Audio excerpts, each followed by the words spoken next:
Ang katotohanan, hindi naman talaga ito bagong programa. Ngunit ito'y dating programa na pinalawak namin ng gusto.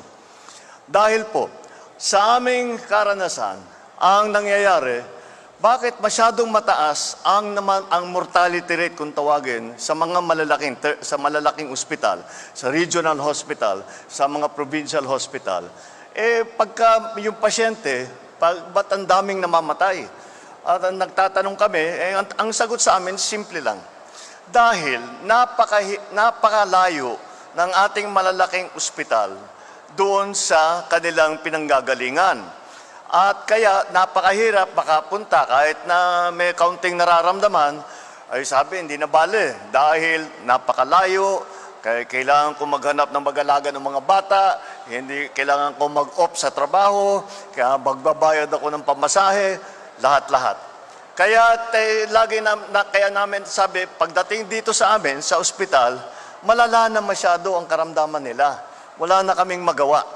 Basta't inaalagaan na lang, ang tawag sa mga doktor, make comfortable na lang. Kaya sabi, paano natin may iwasan yon? Dahil kailangan ibaba ang healthcare natin na hindi lamang sa malalaking ospital, kung hindi sa mga maliliit na mga clinic, maliliit. Ang tawag natin dati, RHU, yung Rural Health Unit. Ngunit hindi talaga masyadong nalalagyan ng doktor at saka ng nurse at saka midwife yung mga RHU natin. Kaya hindi natuloy yung programang yun na mabuti. Kaya ito ngayon ang aming ginagawa. Dahil ang karamihan, siguro mga 80-85% ng reklamo ng may nararamdaman ay simple lamang, hindi naman komplikado. Titignan lang ng doktor, mabibigyan lang ng gamot, sasabihan, magpahinga ka ng konti bago ka papasok ulit. Kayang-kaya yun sa hindi kailangan pumunta pa sa regional hospital, sa tertiary care hospital, sa provincial hospital, kaya naman doon sa mas maliliit.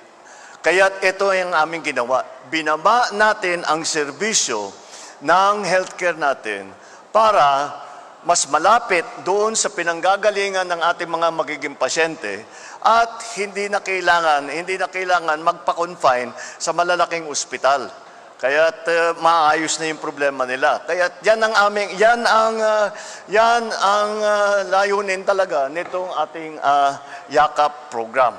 Kaya karagdagan pa doon, marami tayong ginawa. Yung nagdagdag tayo ng mga testing, kagaya ng naipaliwanag ng ating yung mga tagapagsalita kanina, ay marami na 13 laboratory tests, 6 na cancer screening, kabilang na rin ang mammogram, liver ultrasound, low-dose chest CT scan, colonoscopy, at pati na yung gamot. Binawasan natin at dinagdagan natin ang mga gamot mula sa 54 na gamot, naging 75 na ang gamot na covered ngayon ng PhilHealth. Kaya yan ay malaking maitutulong natin sa ating mga kababayan. At mas malaki na ang coverage. Kasama din dyan, ang malaking reklamo dati sa PhilHealth ay napakahaba ng mga pila. At nag-aantay masyado yung mga tao para makuha nila yung kanilang claim. Ngayon, talagang pinupursige namin na mag-digitalize ang PhilHealth para hindi na kinakamay ang mga registration, ang mga konsultasyon, ngayon nagagawa na online. Hanggat lahat, yung mga registration, pwede nang online. Siyempre, kung magpapatingin ka, pupunta ka, magpapatingin ka sa doktor. Pero lahat ng record mo, online na.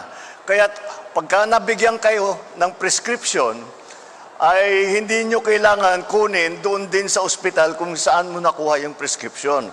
Kung saan ang malapit na PhilHealth accredited na pharmacy, doon na lang kayo kukuha. Meron kayong bibigyan kayo ng QR code. At yung QR code na yon, basta ipakita ninyo doon sa lugar na yon, makukuha nyo na yung gamot. Kaya kasama yung digitalization dyan. Lahat po ito ay mga natutunan nating leksyon nung nakaraang pandemya. At nakita natin nung panahon ng COVID, nakita natin kung ano yung pagkukulang ng ating healthcare system, kung ano yung mga kailangan patibayin, ano yung magandang nangyari.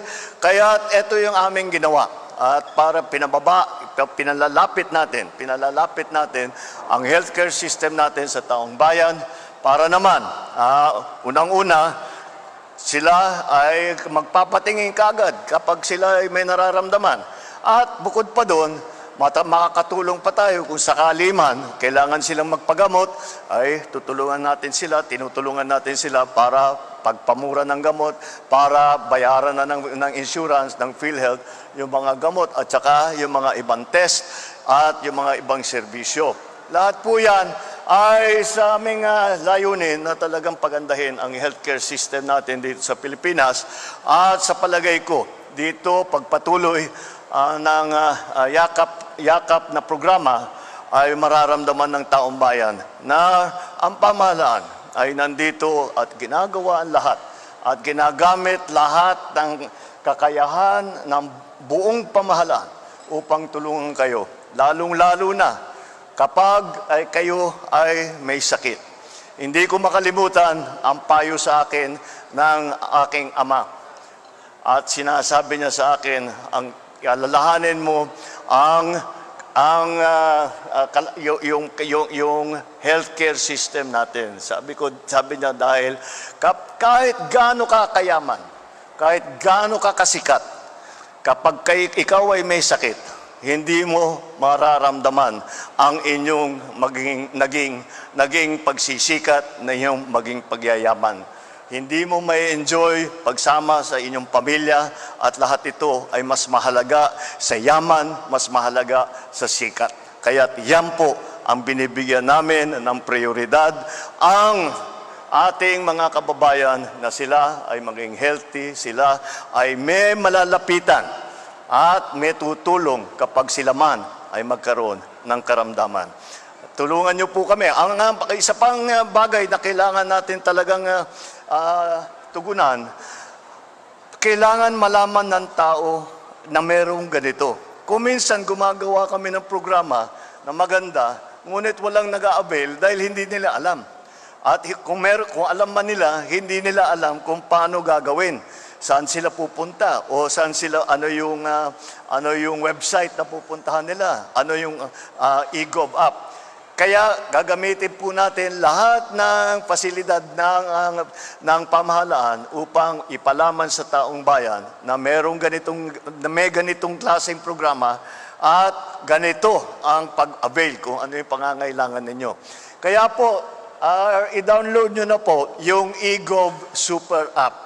Dahil pag na-download po ninyo, lahat po ito, halos lahat, kasi kailangan magpatingin sa doktor, pero halos lahat, yung registration hanggang sa pagkuha sa parmasya ng inyong gamot, lahat ay magagawa na online. Pagka nasa inyo na yung eGov app, para mas madali naman, hindi nyo kayo babiyahe mula sa inyong tinitirahan hanggang sa malalayo mga capital city, sa malalaking regional center, doon na lang po kayo. Kaya't ito po ay para mas madaling mag-avail lahat ng ating mga kababayan dito sa ating bagong serbisyo na ito, dito sa ating bagong programa na ito. Kaya po ay sana pagpatuloy ninyo na parabihin ang ating mga yakap program areas at ito po ay mararamdaman po ng taong bayan at wala nang mas mahalaga sa ating lahat kung hindi ang maging healthy, maging masigla at hindi lamang para sa atin kundi pati para sa ating mga pamilya. Maraming salamat.